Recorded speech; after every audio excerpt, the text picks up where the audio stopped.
Hello friends, आप सबका आपके अपने चैनल गोविंद लेक्चर्स में हार्दिक स्वागत है। तो आज की इस क्लास में हम बात कर रहे हैं कक्षा 10 विज्ञान विषय की कार्य पुस्तिका यानी वर्कबुक की, जो आपकी नवीनतम सत्र 2022-23 हेतु जारी की गई है।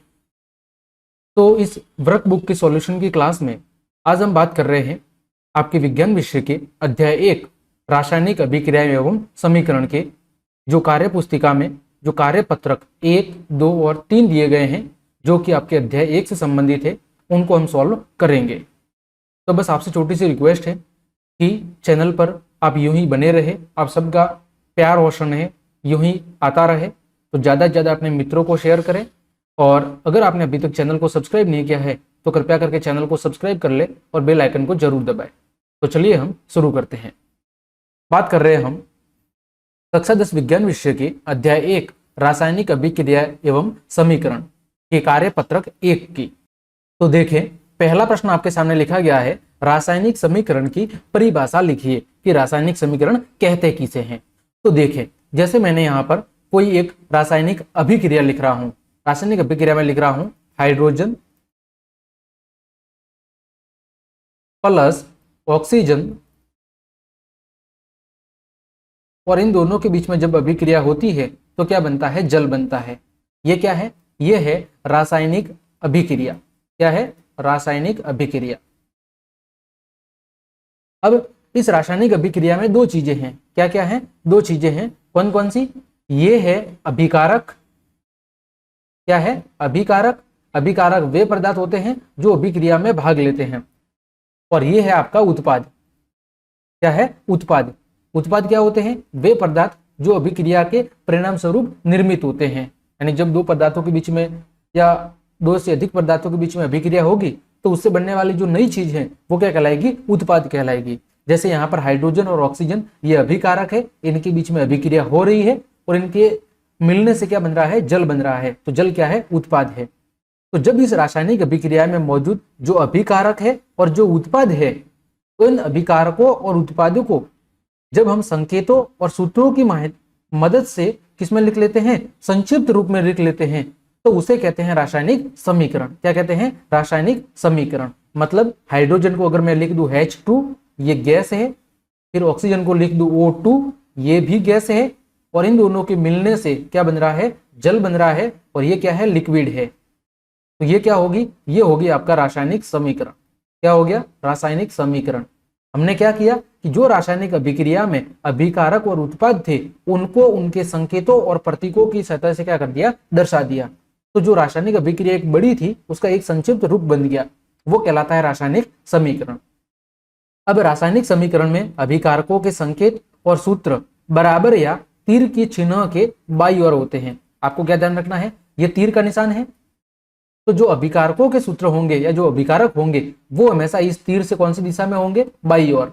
और जो उत्पाद होंगे वो इस तीर से कौन सी दिशा में होंगे? दाईं ओर। ये आपको ध्यान रखना है। ठीक है, तो ये था आपका रासायनिक समीकरण। उम्मीद करता हूं आपको समझ में आया होगा। आगे बढ़ते हैं प्रश्न संख्या 2 की ओर। अभिकारकों और उत्पादों को संक्षिप्त रूप में लिखना क्या दर्शाता है? तो अभिकारकों और उत्पादों को संक्षिप्त रूप में जो लिखना है वही क्या कहलाता है? रासायनिक समीकरण कहलाता है। क्या कहलाता है? रासायनिक समीकरण कहलाता है। अगला है द्रव्यमान संरक्षण का नियम लिखिए। द्रव्यमान संरक्षण का नियम लिखिए। क्या होता है? पहले मैं आपको ये परिभाषा सुन के समझा देता हूं और इसके बाद मैं आपको समझाऊंगा। तो होता क्या है कि किसी भी रासायनिक अभिक्रिया में द्रव्यमान का न तो क्या होता है? निर्माण होता है, और न ही क्या होता है? विनाश होता है। यानी द्रव्यमान संरक्षण का नियम ये कहता है कि द्रव्यमान हमेशा संरक्षित रहता है, उसमें कुछ भी फेरबदल नहीं होता है। अभिक्रिया से पहले जितना द्रव्यमान था उतना का उतना द्रव्यमान अभिक्रिया के बाद में रहेगा। क्या समझने में आया?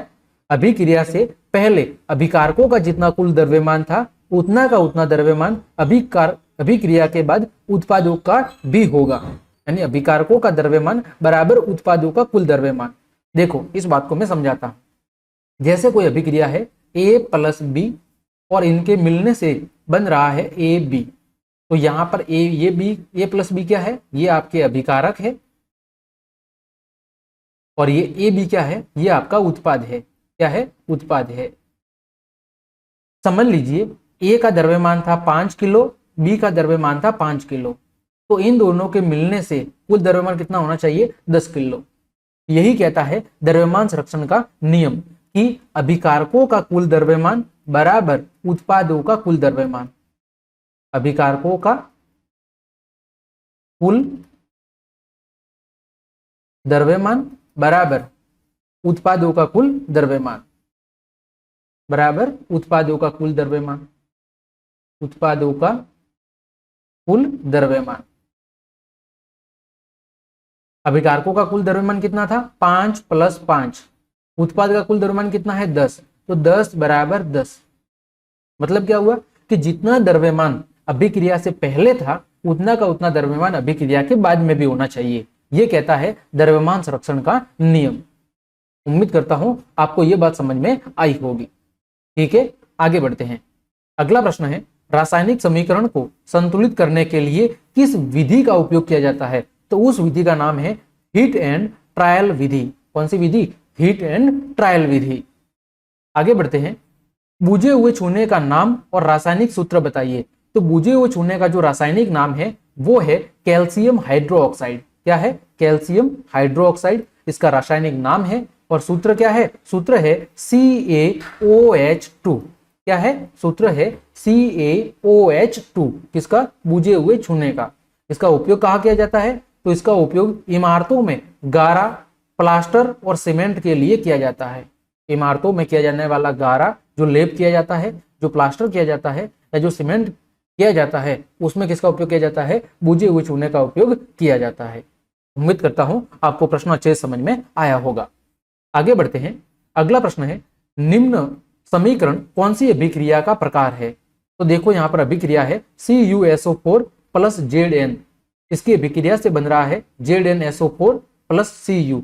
तो देखने से पता चल रहा है कि ये जो Cu है, कॉपर है, ये जिंक के द्वारा क्या किया जा रहा है? विस्थापित किया जा रहा है ना?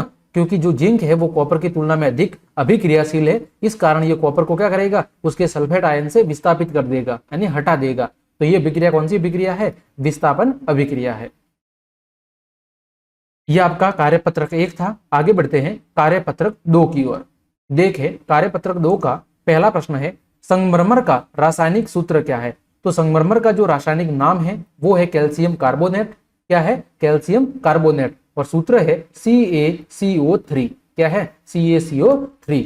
यह एक प्रकार का अकार्बनिक क्या है? रासायनिक यौगिक है। नाम क्या है? Calcium carbonate. और सूत्र क्या है? CaCO3। आगे बढ़ते हैं। दीवार पर सफेदी करने पर चमक क्यों आ जाती है? प्रश्न कह रहा है कि दीवार पर जब सफेदी करते हैं तो कुछ समय के बाद उस पर चमक क्यों आ जाती है? तो देखें कैल्शियम हाइड्रोक्साइड CaOH2 यानी बुझा हुआ चूना वायु में उपस्थित कार्बन डाइऑक्साइड यानी CO2 के साथ धीमी गति से अभिक्रिया करके दीवारों पर कैल्शियम कार्बोनेट की एक पतली परत बना देता है। यानी कैल्शियम हाइड्रोक्साइड की अभिक्रिया जब कार्बन डाइऑक्साइड के साथ होती है तो क्या बनता है? कैल्शियम कार्बोनेट बनता है, CaCO3 बनता है और CaCO3 + H2O बनता है। क्या बनता है? H2O। तो यहां पर ऑक्सीजन कितने हो गए? 4। तो और कार्बन कितना हो गया? ऑक्सीजन कितने हो गए? 3 और 1 4। सही है, H2O। यानी क्या बनेगा? कैल्शियम कार्बोनेट और H2O। तो सफेदी करने के 3 से 4 दिन बाद जब कैल्शियम कार्बोनेट का निर्माण हो जाता है, 3 से 4 दिनों में जब कैल्शियम कार्बोनेट का निर्माण हो जाता है तो इससे दीवारों पर क्या आ जाती है? चमक आ जाती है। ठीक है, फिर से सुनो। दीवारों पर हम सफेदी करने के लिए किसका उपयोग करते हैं? बुझे हुए चूने का, यानी कैल्शियम हाइड्रोक्साइड का। और जब इसकी अभिक्रिया कार्बन डाइऑक्साइड के साथ होती है धीरे धीरे तो क्या बनता है? Calcium carbonate. और क्या बनता है? जल बनता है। तो ये कैल्शियम कार्बोनेट बनने में क्या लगता है? कुछ समय लगता है। तो जब कैल्शियम कार्बोनेट की वो परत दीवार पर चढ़ जाती है, उसका निर्माण हो जाता है, तो फिर क्या होती है? दीवारों पर चमक लौट आती है। किसके कारण? कैल्शियम कार्बोनेट के कारण। अगला प्रश्न है, ऊष्माशोषी और ऊष्माक्षेपी अभिक्रिया में क्या अंतर है? आपको उदाहरण भी देना है। देखो जैसा कि नाम से पता चल रहा है ऊष्माक्षेपी, क्षेपी का मतलब है क्षेपण होना यानी बाहर निकलना। तो जिस रासायनिक अभिक्रिया में उत्पादों के निर्माण के साथ साथ ऊष्मा क्या होती है, बाहर निकलती है, उसे कहते हैं ऊष्माक्षेपी अभिक्रिया। कौन सी अभिक्रिया, ऊष्माक्षेपी अभिक्रिया। जैसे जब मेथेन की अभिक्रिया, CH4 किसका सूत्र है, मेथेन का, जब मेथेन की अभिक्रिया ऑक्सीजन के साथ कराई जाती है तो क्या बनता है, कार्बन डाइऑक्साइड बनती है, जल बनता है और ऊर्जा या ऊष्मा के रूप में क्या होती है, बाहर निकलती है। तो ये कौन सी अभिक्रिया होगी, ऊष्माक्षेपी अभिक्रिया। आगे बात करते हैं ऊष्मा शोषी अभिक्रिया। तो जिस रासायनिक अभिक्रिया में ऊष्मा या ऊर्जा का क्या होता है, अवशोषण होता है, अंदर की ओर शोषित होती है, वो अभिक्रिया कहलाती है ऊष्मा शोषी अभिक्रिया। जैसे PbNO3 यानी लेड नाइट्रेट, ठीक है, जब लेड नाइट्रेट को क्या किया जाता है, गर्म किया जाता है, इसे ऊष्मा दी जाती है, तो यह लेड ऑक्साइड, फिर नाइट्रोजन ऑक्साइड यानी नाइट्रस ऑक्साइड, और किस में बदलता है, ऑक्सीजन में। और ऐसी स्थिति में जो ऊष्मा है उसका क्या होता है, अंदर की ओर अवशोषण होता है। तो ऐसी अभिक्रिया जिसमें ऊष्मा का क्या होता है, अवशोषण होता है, उसे ऊष्मा शोषी अभिक्रिया कहते हैं। ठीक है, आगे बढ़ते हैं। अगला प्रश्न है, श्वसन एक ऊष्माक्षेपी अभिक्रिया क्यों है, स्पष्ट कीजिए। यानी श्वसन के अंदर क्या ऊष्मा बाहर की ओर निकलती है, इस बात को आपको समझाना है।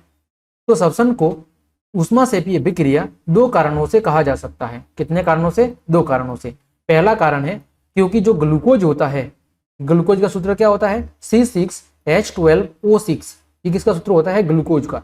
जब ग्लूकोज हमारी कोशिकाओं में उपस्थित ऑक्सीजन के साथ संयोग करता है, ऑक्सीजन के साथ अभिक्रिया करता है, तो क्या बनाता है, कार्बन डाइऑक्साइड और जल बनाता है। तो ऐसी स्थिति में ऊष्मा क्या होती है, बाहर निकलती है। इस अभिक्रिया में ऊष्मा क्या होती है, निर्मुक्त होती है, यानी बाहर की ओर निकलती है। और अभिक्रिया इस प्रकार है, अभिक्रिया क्या है, C6H12O6 ग्लूकोज का सूत्र है। जब ये ऑक्सीजन के साथ अभिक्रिया करता है तो कार्बन डाइऑक्साइड, जल और साथ में क्या मुक्त होती है, ऊष्मा ऊर्जा मुक्त होती है। इस कारण से श्वसन को एक ऊष्माक्षेपी अभिक्रिया कहा जाता है। ठीक है, आगे बढ़ते हैं। फेरस सल्फेट में कि क्रिस्टलन जल में कितने अणु होते हैं। तो फेरस सल्फेट का जो क्रिस्टलन जल होता है उसमें जल के कितने अणु होते हैं, तो उसमें जल के 7 अणु होते हैं। कितने होते हैं, 7 अणु। अगला प्रश्न है, फोटोग्राफी में किस प्रकार की अभिक्रिया घटित होती है। तो चाहे श्वेत या श्याम फोटोग्राफी हो, यानी ब्लैक या व्हाइट फोटोग्राफी हो, उन सभी अभिक्रियाओं में कौन सी अभिक्रिया होती है, अपघटन अभिक्रिया होती है। कौन सी अभिक्रिया होती है, अपघटन अभिक्रिया। मतलब क्या हुआ, उसमें सिल्वर जो ब्रोमाइड है, वो सिल्वर ब्रोमाइड का क्या होता है, विघटन होता है, यानी वो एक से अधिक पदार्थों में टूटता है। अतः ये कौन सी अभिक्रिया होगी, ये आपकी अपघटन अभिक्रिया होगी। अगला है, विस्थापन अभिक्रिया में क्या होता है। तो विस्थापन अभिक्रिया में जो अधिक क्रियाशील तत्व है वो कम क्रियाशील तत्व को क्या कर देता है, हटा देता है या विस्थापित कर देता है। ठीक है, ये था आपका कार्यपत्रक 2। आगे बात करते हैं कार्यपत्रक 3 की। तो देखें, कार्यपत्रक 3 का पहला प्रश्न है, संचारण किसे कहते हैं। तो संचारण का मतलब क्या है कि जब कोई धातु अपने आसपास अम्ल, नमी या जलवाष्प के संपर्क में आती है तो उसकी जो चमक है वो धीरे धीरे क्या होने लगती है, समाप्त होने लगती है। तो इस प्रक्रिया को कहते हैं संचारण। क्या कहते हैं, संचारण। आपने देखा होगा जब लोहा कुछ समय के लिए बाहर खुले में पड़ा रहता है, तो जब वो वायुमंडल की नमी या जलवाष्प या जल के संपर्क में आता है तो उसकी जो ऊपरी परत है वो धीरे धीरे कैसे हो जाती है, भूरे रंग की, यानी उस पर जंग लग जाता है। इस प्रक्रिया को कहते हैं संचारण। ठीक है, अगला, किस घटना के कारण चांदी काली पड़ जाती है। यानी किस घटना के कारण जो चांदी के आभूषण होते हैं वो कुछ समय के बाद काले पड़ जाते हैं। तो वो कौन सी विक्रिया है या घटना है, वो है संचारण। होता क्या है कि जो चांदी है वो वायु में उपस्थित हाइड्रोजन सल्फाइड के साथ क्रिया कर लेती है और उसकी वजह से उसकी जो ऊपरी परत है वो क्या पड़ जाती है, वो काली पड़ जाती है। ठीक है, आगे बढ़ते हैं। कॉपर के ऊपर हरापन, यानी कॉपर के ऊपर जो हल्के रंग का हरापन आ जाता है वो कौन सी विक्रिया के कारण दिखाई देता है और क्यों। तो कॉपर यानी तांबा क्या करता है, वायु में उपस्थित आर्द्र कार्बन डाइऑक्साइड यानी CO2 के साथ क्या करता है, अभिक्रिया करता है, जिसकी इसकी सतह से भूरे रंग की जो चमक है वो धीरे धीरे क्या हो जाती है, खत्म हो जाती है और उस पर धीरे धीरे संचारण के कारण हरे रंग की चमक बढ़ जाती है। और यह हरा रंग का जो पदार्थ है वो क्या होता है, वो होता है कॉपर कार्बोनेट, CuCO3। क्या होता है, CuCO3 कॉपर कार्बोनेट होता है, जिसके कारण कॉपर की जो ऊपरी परत है वो हरे रंग की हो जाती है। अगला प्रश्न है, निश्चित अवधि के बाद जो तेलीय खाद्य पदार्थ होते हैं उनका स्वाद क्यों बदल जाता है। यानी कुछ समय के बाद जो तेल में तली हुई चीजें होती है उनका जो स्वाद है वो क्यों बदल जाता है, इसके पीछे कारण क्या है। तो तेल और वसा युक्त खाद्य पदार्थ जब वायु के संपर्क में आते हैं तो वो क्या होते हैं, उपचित होते हैं। उपचित का मतलब उनके साथ क्या होता है, ऑक्सीजन का योग होता है, यानी वो ऑक्सीजन के साथ अभिक्रिया करते हैं और क्या हो जाते हैं, विकृत गंधित हो जाते हैं, यानी उनका जो स्वाद है वो क्या हो जाता है, बदल जाता है। उनके गंध और स्वाद क्या हो जाते हैं, बदल जाते हैं। खाद्य पदार्थों का उपचयन रोकने के लिए उनकी पैकिंग की थैली में ऑक्सीजन को हटाकर कौन सी गैस, नाइट्रोजन जैसी कम सक्रिय गैस को क्या कर देते हैं, भर देते हैं, ताकि खाद्य पदार्थ का क्या ना हो, उपचयन न हो और उसके स्वाद में परिवर्तन नहीं हो। ठीक है। अगला प्रश्न है, सीलबंद चिप्स की थैली में कौन सी गैस भरी जाती है, तो कौन सी गैस भरी जाती है, नाइट्रोजन। लेकिन प्रश्न बनता है क्यों भरी जाती है, तो इसके भरने की एक खास वजह है कि जो नाइट्रोजन गैस है वो कैसी होती है, रंगहीन, गंधहीन और स्वादहीन होती है। और ये गैस कैसी होती है, निष्क्रिय, यानी किसी के साथ अभिक्रिया नहीं करती है। जबकि जो थैली में मौजूद ऑक्सीजन गैस है वो ऑक्सीजन गैस बहुत ही जल्द किसी दूसरे अणु के साथ क्या करती है, अभिक्रिया कर लेती है। और इस वजह से वो चिप्स में भरे हुए जो पदार्थ है वो क्या हो जाते हैं, विकृत गंधी हो जाते हैं, यानी कि इनका स्वाद क्या हो जाता है, बदल जाता है। तो इस समस्या को रोकने के लिए उस थैली या पैकेट में से ऑक्सीजन को हटाकर किसको भरा जाता है, नाइट्रोजन को भरा जाता है, ताकि उसके स्वाद में किसी भी प्रकार का कोई परिवर्तन ना हो। अगला प्रश्न है, उपचयन अपचयन अभिक्रिया को परिभाषित कीजिए। तो उपचयन का मतलब है ऑक्सीजन का योग और हाइड्रोजन की कमी। उपचयन अभिक्रिया का मतलब क्या है, ऑक्सीजन का योग और हाइड्रोजन की कमी, यह है उपचयन अभिक्रिया, या जिसे कहते हैं ऑक्सीकरण। जैसे यहाँ पर कैल्शियम और ऑक्सीजन की अभिक्रिया हो रही है तो ऑक्सीजन का क्या हो रहा है, योग हो रहा है, तो कौन सी अभिक्रिया है, उपचयन।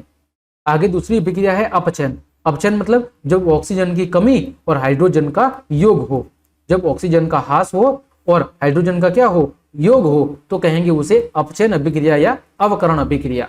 तो देखो यहाँ पर कॉपर ऑक्साइड की अभिक्रिया जब हाइड्रोजन के साथ हो रही है तो ऑक्सीजन में कमी हो रही है, यानी ऑक्सीजन का विस्थापन हो रहा है और हाइड्रोजन का क्या हो रहा है, योग हो रहा है। तो ऐसी अभिक्रिया क्या कहलाएगी, आपकी अपचयन या अवकरण अभिक्रिया कहलाएगी। ठीक है। अगला प्रश्न है, अवक्षेप क्यों प्राप्त होता है। तो अवक्षेप क्या होता है, जब कोई अभिक्रिया होती है तो लास्ट में जो अंतिम ठोस पदार्थ बनता है उसे कहते हैं अवक्षेप। तो जब दो विलयनों के बीच में रासायनिक अभिक्रिया के परिणाम स्वरूप किसी श्वेत का मतलब रंगहीन ठोस पदार्थ का क्या होता है, निर्माण होता है, तो वह ठोस पदार्थ जल में क्या होता है, अविलय होता है, यानी वो ठोस पदार्थ जल में घुलता नहीं है। तो उस रासायनिक अभिक्रिया को कहते हैं अवक्षेपण अभिक्रिया। क्या कहलाते हैं, अवक्षेपण अभिक्रिया। और इस अभिक्रिया में प्राप्त होने वाला जो अविलय ठोस पदार्थ है उसको क्या कहते हैं, उसको कहते हैं अवक्षेप। ठीक है। तो इस प्रकार हमने आपके अध्याय 1 के कार्यपत्रक 1, 2 और 3 की चर्चा बहुत अच्छे से कर ली है। उम्मीद करता हूं सारे प्रश्न आपको अच्छे समझ में आए होंगे। तो क्लास देखने के लिए आप सभी को धन्यवाद। अगर आपको मेरी क्लास और मेहनत पसंद आई है तो फिर लाइक, कमेंट, शेयर और सब्सक्राइब जरूर करें। आज के लिए इतना ही। जय हिंद, जय भारत।